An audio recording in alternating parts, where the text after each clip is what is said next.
KGF chapter 3 की शुरुआत होती है रमिका सेन के पीएम ऑफिस से। रमिका सेन को एक ऑफिसर बता रहा होता है कि पिछले 3 सालों से रॉकी ने विदेशों तक अपना बिजनेस फैला दिया था और इंडोनेशिया और अमेरिका में भी उसने कई इलीगल काम किए थे।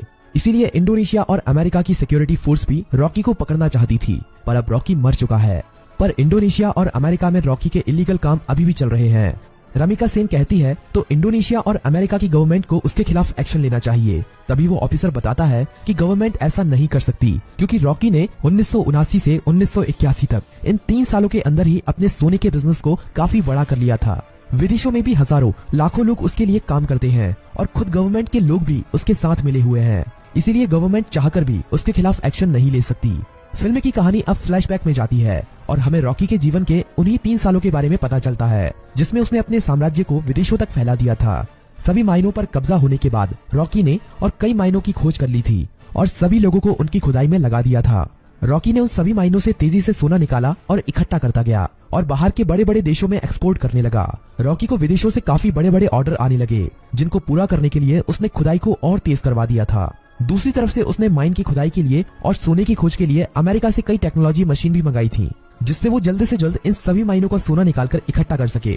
रॉकी ने अगले 1 साल के अंदर इन माइनों से इतना सोना निकाला था जितना कि पिछले 20 सालों में भी नहीं निकाला था। दूसरी तरफ रॉकी ने अपने इलाके को एक इंडस्ट्रियल एरिया बना लिया था और माइन में काम करने वाले लोगों के लिए उसने अच्छे घर, स्कूल, कॉलेज, अस्पताल सब कुछ बना दिए थे। इसीलिए खुदाई करने वाले लोग उसे काफी पसंद करते थे और उसके लिए अपनी जान देने के लिए भी तैयार थे। धीरे धीरे करके रॉकी का साम्राज्य बड़ा ही होता जा रहा था। विदेशों में सोने का एक्सपोर्ट करते करते रॉकी की जान पहचान भी विदेशों की सरकार से भी हो गई और सरकारों के कई लोग रॉकी के साथ मिल गए। रॉकी कई बार इंडोनेशिया और अमेरिका में भी गया था। वहाँ पर भी उसने अपने सोने के साम्राज्य को काफी बड़ा कर लिया था। इस साम्राज्य को फैलाने में सरकार के कई लोगों ने उसकी मदद की थी और रॉकी ने एक गैंग अपनी इंडोनेशिया में और एक अमेरिका में भी खड़ी कर ली थी और रॉकी ने इन गैंग के लिए अपना एक एक लीडर भी बना लिया था और रॉकी उन सभी का राजा बन गया था। इस तरह से रॉकी ने अपने साम्राज्य को विदेशों तक फैला दिया था। अब कहानी फ्लैशबैक से बाहर आती है और हमें दिखाया जाता है कि जब रमिका सेन ने भारत में रॉकी के साम्राज्य को खत्म कर दिया था और रॉकी अपना सारा सोना लेकर समुद्र के बीच में चला गया था, वहाँ पर रॉकी ने इंडियन नेवी को खुद मैसेज करके उसे मारने के लिए कहा था। तब इंडियन नेवी ने रॉकी के शिप पर मिसाइल छोड़कर रॉकी को मार दिया था, पर रॉकी वहाँ पर मरा नहीं था। रॉकी का सारा सोना उसी समुद्र की गहराइयों में उसी जहाज में दफन है और रॉकी को अमेरिका के सबमरीन ने बचा लिया था। ये सबमरीन अमेरिका के एक बिजनेसमैन की थी, जिसे रॉकी ने उन 3 सालों के बीच में अपना पार्टनर बना लिया था। रॉकी अब अमेरिका में सबसे छुपकर रह रहा था और वो महीने में कभी कभी इंडिया भी किसी को फोन करता था कि केजीएफ का क्या हुआ, केजीएफ को ठीक होने में कितना समय लगेगा। अब कहानी इंडिया में शिफ्ट होती है और हमें दिखाया जाता है कि सलार केजीएफ के तबाह होने के बाद केजीएफ को दोबारा से खड़ा कर रहा है और जो लोग बच गए थे उन सभी लोगों के साथ मिलकर रॉकी के साम्राज्य को दोबारा से खड़े करने में लगा हुआ है। सलार ये सभी रमिका सेन से छुपाकर कर रहा है, पर बहुत जल्द रमिका सेन को भी इसके बारे में पता चलने वाला है। धीरे धीरे करके सलार रॉकी के साम्राज्य को दोबारा से खड़ा कर देता है और दोबारा से माइनों में खुदाई शुरू हो जाती है। अब सलार रॉकी को फोन करता है और कहता है, मालिक, हमने आपका साम्राज्य दोबारा से खड़ा कर दिया है। जिस तरह आपने कहा था, अब आपके लौटने का समय आ चुका है। रॉकी कहता है, सलार, तुम्हारे लिए मेरे पास एक काम और है। तुम्हें उस सोने को समुद्र से निकालना है जो हमने इतने सालों से वहाँ पर छुपा के रखा है। वो हमारी माइनों से ही निकला हुआ सोना है। इसे हमें किसी भी कीमत पर समुद्र से निकालना है। इस सोने की मदद से ही मैं दोबारा से भारत में अपने साम्राज्य को खड़ा करूंगा। सलार सोने को समुद्र से निकालने के काम में लग जाता है और इंडिया में अब एंट्री होती है रॉकी की। सलार अपने लोगों को कहता है कि मालिक कई सालों के बाद यहाँ पर पधार रहे हैं, उनके स्वागत में कोई भी कमी नहीं रहनी चाहिए। किसी को नहीं पता था कि ये मालिक कौन है। रॉकी अकेला ही अमेरिका से आ रहा होता है। केजीएफ में रॉकी का स्वागत धूमधाम से किया जाता है। सभी लोग रॉकी को देखकर हैरान थे, क्योंकि उन्हें लग रहा था कि रॉकी मर चुका है, लेकिन रॉकी तो अभी जिंदा है। रॉकी अपनी माइनों का काम देखने के बाद सीधा मिलना चाहता था रमिका सेन से। सलार कहता है कि हम भी उसके साथ चलेंगे, पर रॉकी कहता है कि नहीं, मैं अकेला ही मिलने जाऊंगा। रॉकी अकेला ही अपनी रोल्स रॉयल कार में जा रहा होता है। तभी नाके पर पुलिस उसे पकड़ लेती है। पुलिस वाले जानते नहीं है कि वो रॉकी है।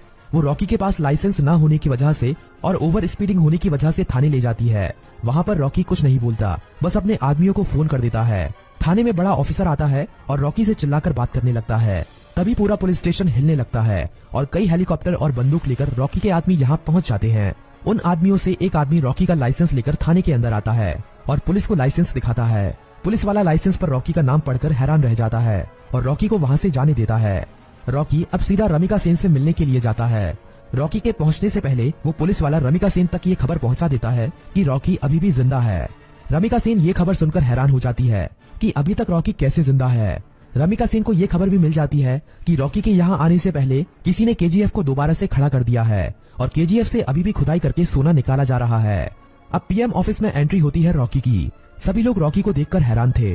रॉकी सीधा मिलने जाता है रमिका सेन से। रॉकी रमिका सेन से कहता है कि मैंने कहा था ना, युद्ध हुआ तो जीतूंगा मैं और जीत मेरी ही हुई है। रमिका सेन कहती है कि अच्छा है तुम जिंदा हो, अब मैं तुम्हारे सामने ही तुम्हारे केजीएफ को तुमसे छीन लूंगी। रॉकी कहता है कि उसकी नौबत ही नहीं आएगी।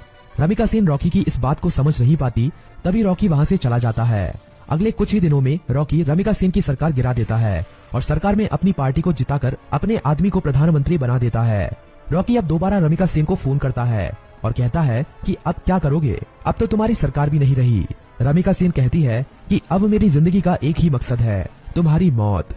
रमिका सेन रॉकी के सभी दुश्मनों को इकट्ठा करती है। रमिका सेन इनायत खली से भी हाथ मिला लेती है और जितने भी रॉकी के देश विदेश में दुश्मन थे सभी को इकट्ठा करके रॉकी को मारने का प्लान बनाती है। रॉकी को मार पाना आसान नहीं था। रॉकी जितना अकेला खतरनाक था उससे ज्यादा खतरनाक उसके गैंग के लोग थे।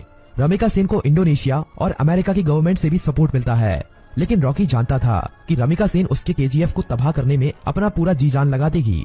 रमिका सेन जानती थी कि रॉकी को उसके केजीएफ में घुसकर मार पाना अब काफी ज्यादा मुश्किल हो गया है, क्योंकि अब रॉकी ने अपने केजीएफ में मिसाइलों को रोकने के लिए अपने केजीएफ के चारों तरफ रडार सिस्टम और काउंटर मिसाइल रख दिए हैं।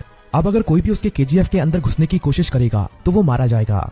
रमिका सेन जानती थी कि रॉकी को मारने के लिए उसको केजीएफ से बाहर निकालना पड़ेगा और अकेले रॉकी के मरते ही उसका सारा साम्राज्य खत्म हो जाएगा।